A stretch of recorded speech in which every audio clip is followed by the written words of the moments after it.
What is going on, guys? Matt Downs with Daily Grind Fantasy Sports to help give you the edge for this NBA 11-game massive slate. Cannot wait to break it down. If you guys want to be entered into our $25 giveaway, which we will announce on Friday on stream, please like, subscribe, and also comment your favorite stud play. I'll say anybody over $8,000, your favorite stud play on this slate. If you guys are brand new to this channel, we provide both free and paid content for all daily fantasy sports across all sports. If you could please show your support by hitting that subscribe button, notification bell, and of course, smashing that like button for all of our future NBA content. If you would like to know more about becoming a better DFS player and taking down that big GPP, head over to www.patreon.com/dgfantasy for more information. On Patreon, we give advanced cheat sheets for all DFS sports on Draftkings. These cheat sheets include updated projections, ownership, and our overall favorite plays from slate to slate. We take it a step further by teaching you how to play fantasy sports like a shark, by showing you where the best leverage spots are to put you in the best spots to take down tourneys. Also included is our private Discord chat where you get to talk over the slate with everyone, including our coaches, to help build your lineups. Now let's go ahead and dive right into this NBA 11-game slate. It is a crazy one. And first, let's go over some recent success stories here.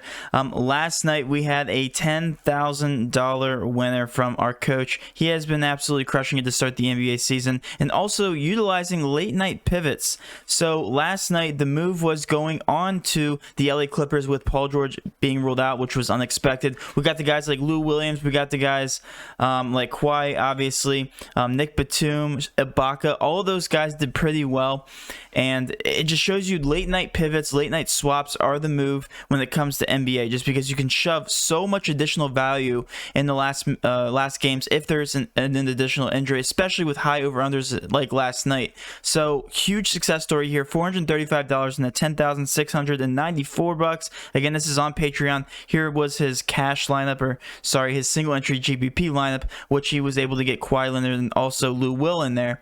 Some other success stories around Patreon, just an overall great cash night for this player. Same thing with this player, two individual players. And then also we had this is another NBA coach in there, absolutely smashed it. Also with another late night pivot, I'm telling you, Nick Batum and also Kawhi Leonard being his last minute swaps. So that is one of the major benefits of being in Discord, is that you get those last minute pivot updates. I went in there, I said, hey guys, Kawhi Leonard gets a 0.31 fantasy point per minute boost. You need to get him into your lineup. Same thing with Lou Will, Ibaka, and also Nick Batum. I think Kennard was also one of my options, pay down options if you're looking for some additional value.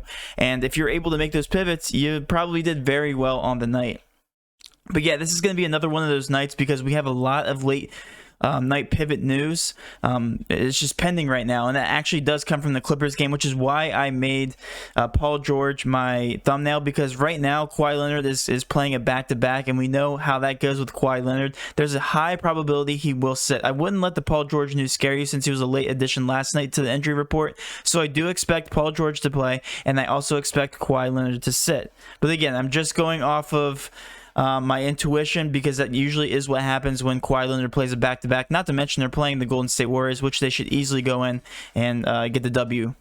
All right, so let's talk about the other injury news here on the slate. We have Daniel House, Jones, Martin, and also McLemore out for the Houston Rockets, so there's some minutes to be distributed there. We still have Benitez, Ballin, Lamb, and Warren all out for the Pacers. And then with Cleveland, there are so many injuries on this team. We have Exum now added to the injury report. Sexton is going to get like 38-plus minutes in this game.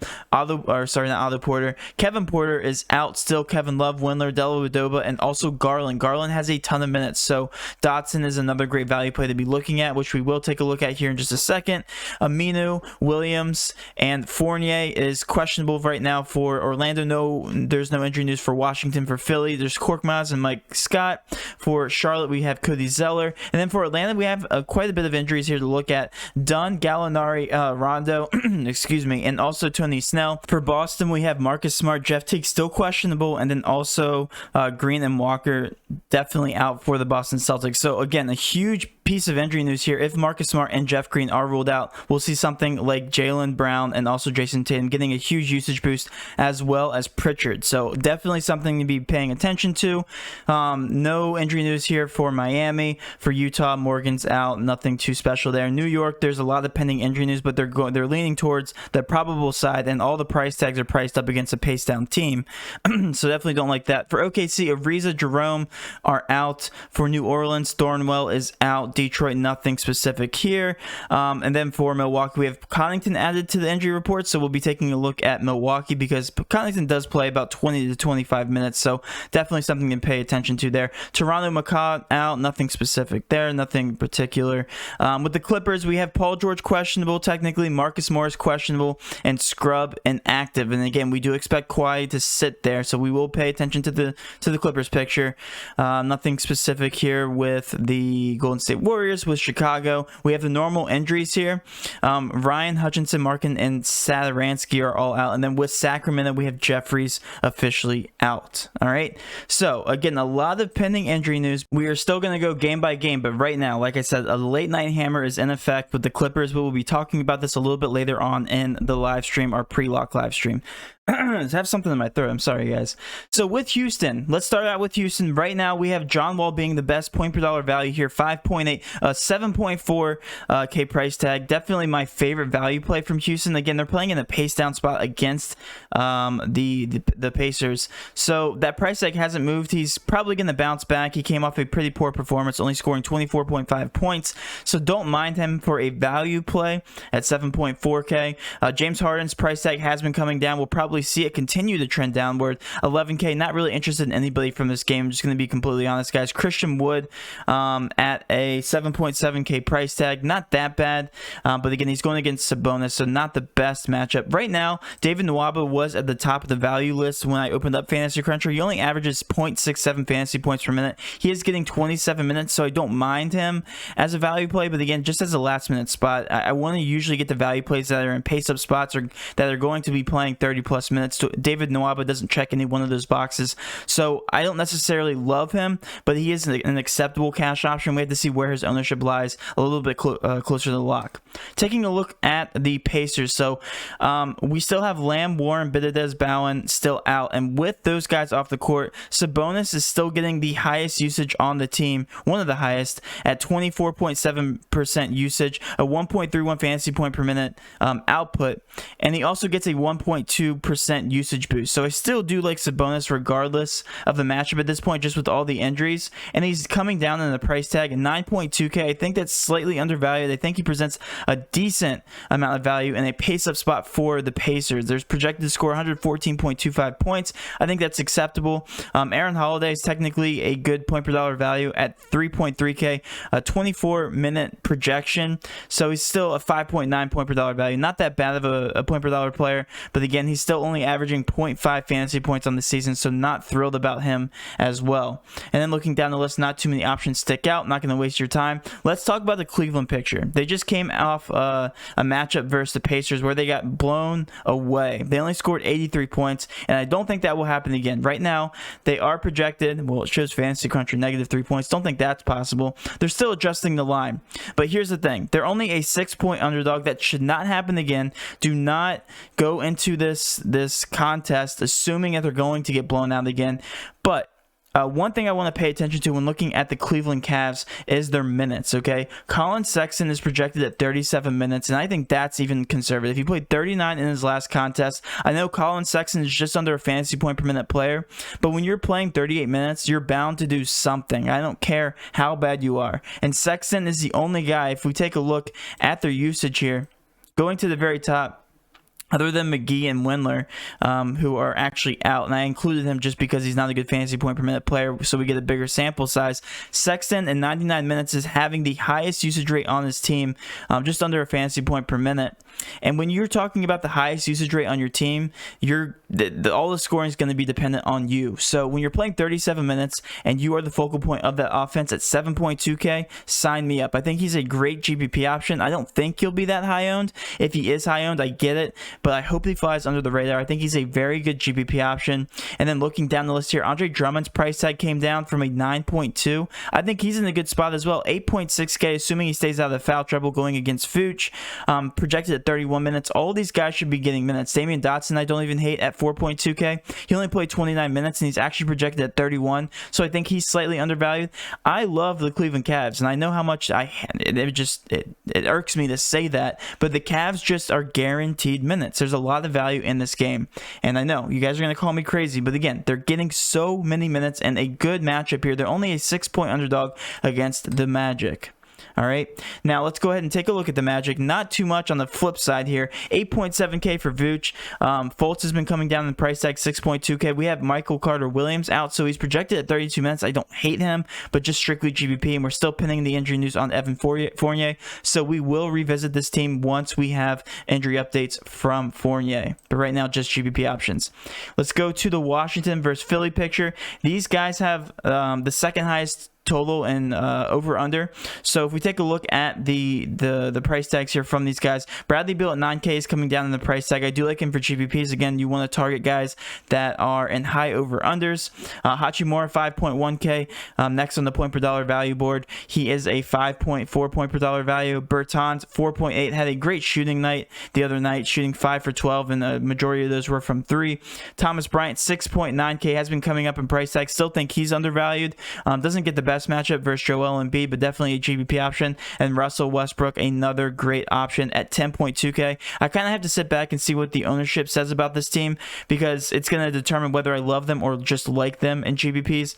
I do expect them to be all relatively low owned, because the last time that they played and all these price tags were about the same, they were very low owned. So definitely a GPP targetable team.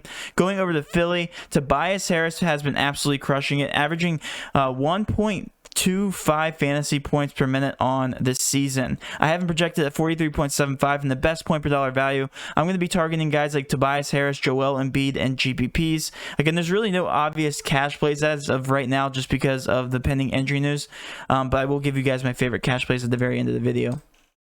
Switching over to Charlotte, we have Charlotte with LaMelo Ball. Let's talk about LaMelo Ball. He's been getting a minute increase every single game, it seems like, and they played a relatively closer game against Philly last game, and he got 30 minutes.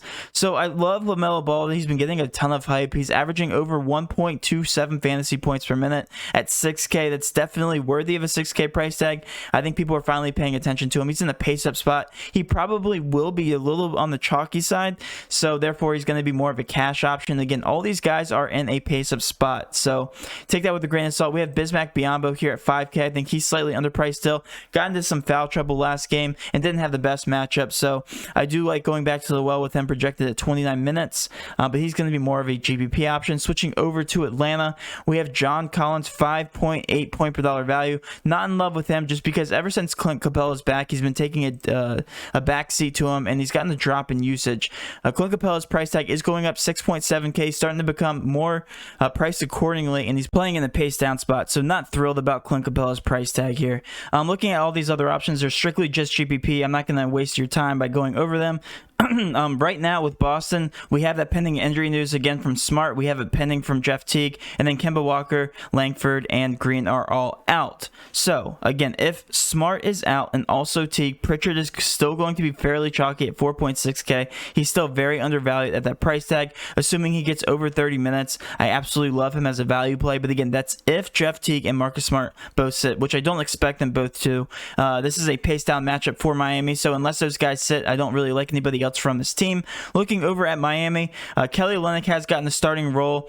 At least last game he did play 27 minutes. He's been playing a decent amount of minutes. I guess they are on the Kelly Olynyk train, so I don't mind him at all. I actually love him for value, and he's going to be a fairly chalky option if he stays playing 27 minutes. So if he does start, and if he's guaranteed at least starter minutes, he's going to be fairly chalky at 4.4K. Against Boston, I know it's not the best matchup, but it's a very soft matchup at the center position, so Kelly Olynyk's definitely going to be a chalky chalkier option. Jimmy Butler is very, very cheap. He's only played 26, 27 minutes in the past 2 contests because they've been blowouts. But at 7.3K, Jimmy Butler will definitely be very chalky. Love him for cash options just because of the price tag. It's just he passes the eye test. You're getting a superstar at a 7.3K price tag. Absolutely love him here. All these other price tags aren't that intriguing. Like Goran Dragic's price tag came up. Tyler Hero's price tag is almost the same as Jimmy Butler's. Like, what is that?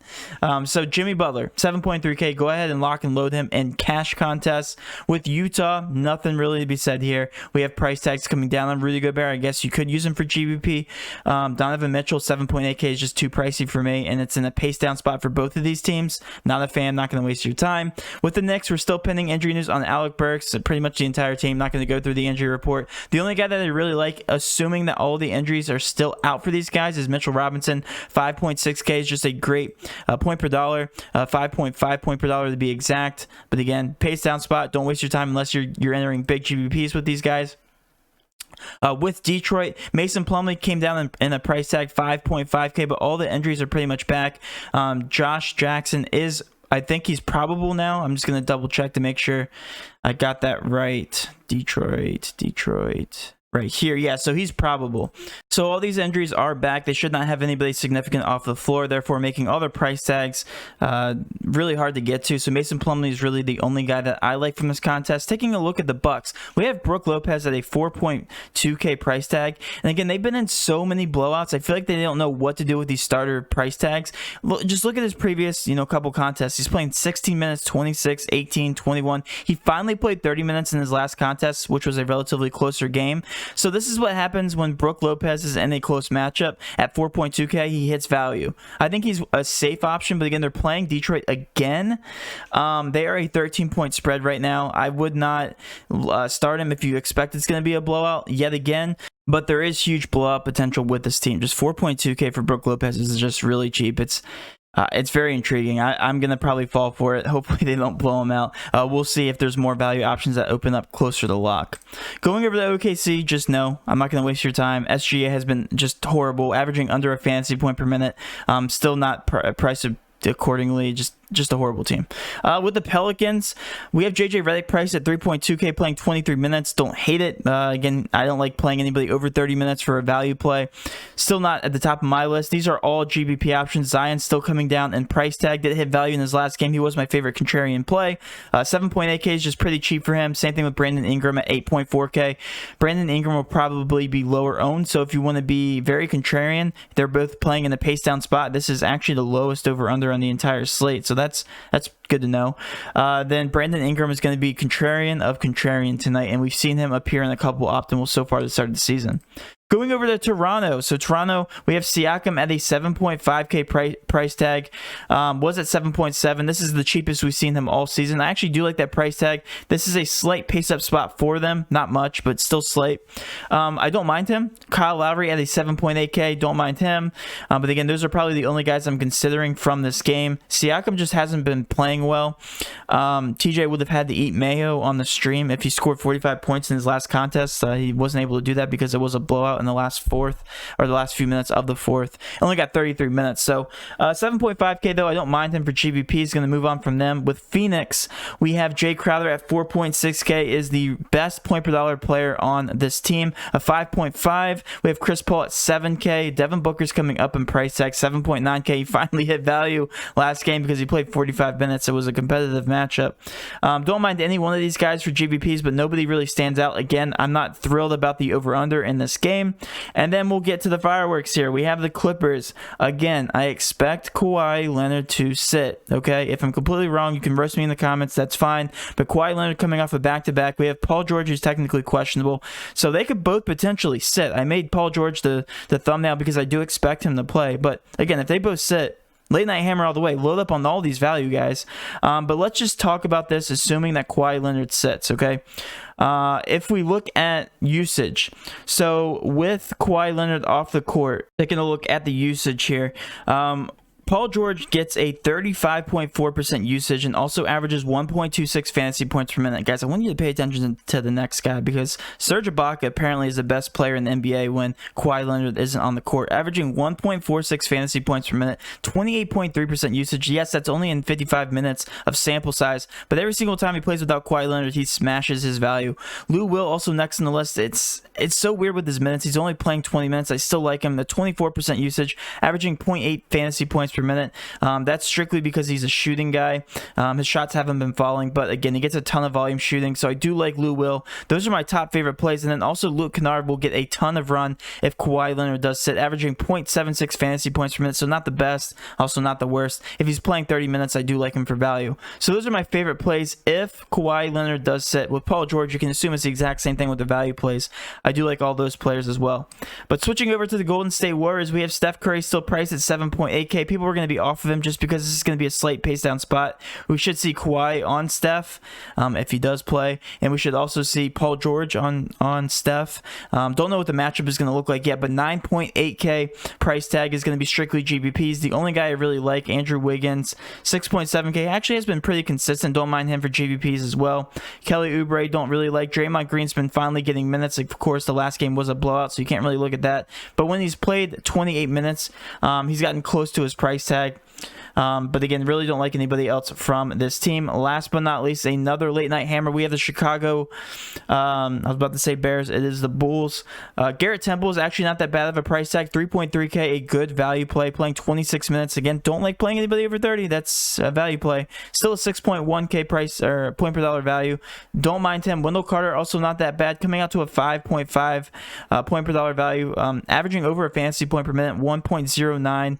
He's a 5.4K price tag, coming out to 29.43 point totals. And then let's go ahead and talk last but not least about the Sacramento Kings. Rashawn Holmes has come up in a price tag. 5.9K is what he's at right now. 5.5 point per dollar value. Probably my favorite option. These guys are playing in a pace up spot, so Buddy Hield's always in play. Don't like him at all. I think he's not been off to the best start to start the season.